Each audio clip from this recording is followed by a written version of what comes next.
I want to start this video off by saying that nothing that I'm about to say in this video has anything to do with my personal beliefs or anything to do with my personal reservations or my personal feelings about anything. This is just the stone cold hard facts that I think a lot of people missed with the homosexual gay marriage law that was just passed.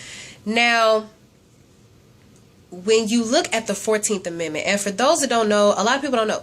For those that don't know what the 14th Amendment is, the 14th Amendment was an amendment that was put into action for what they call chattel property. And what chattel property is it's basically general property of African Americans, coloreds, black people, whatever kind of label you want to put on it. Because back in slavery, we were considered property, general chattel property, okay? Now, it was supposed to be put into effect for our freedom after slavery. It was supposed to give us all the same rights, all the same privileges, all the same anything as our counterparts, as our white counterparts, okay? Now, the problem with the 14th Amendment that a lot of people do not know is the 14th Amendment was never legally ratified, okay? Meaning that, in layman's terms, ratification means legalized. So it was a bill, it was an amendment that was never legally put into action, which means that it is void. It's just ink on paper. It was never passed. It was never put into legal action. All right. Now, what does all of this have to do with the homosexual gay marriage law? The homosexual gay marriage law was passed underneath the 14th Amendment. All right.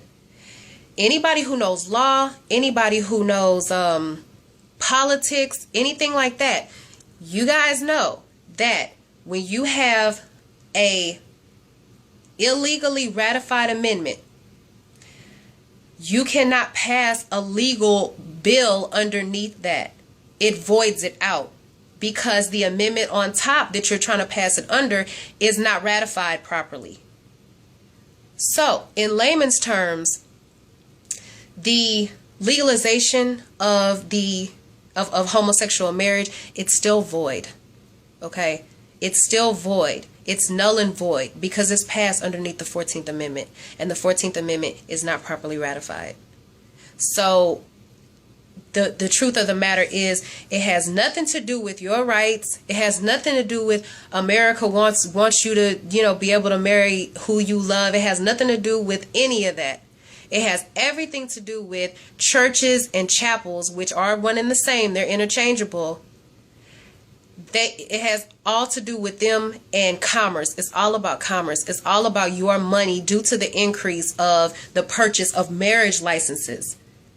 That is what it has to do. It's all about money. It has nothing to do with your freedom. It has nothing to do with your rights. It has nothing to do with any of that. And they tell you that right there in these bills, but they use key words like chattel property, like ratification, knowing you don't know what that means unless you're in politics. So I just had to come and clear that up for a lot of people because a lot of people just don't know, and knowledge is power. And I love you guys.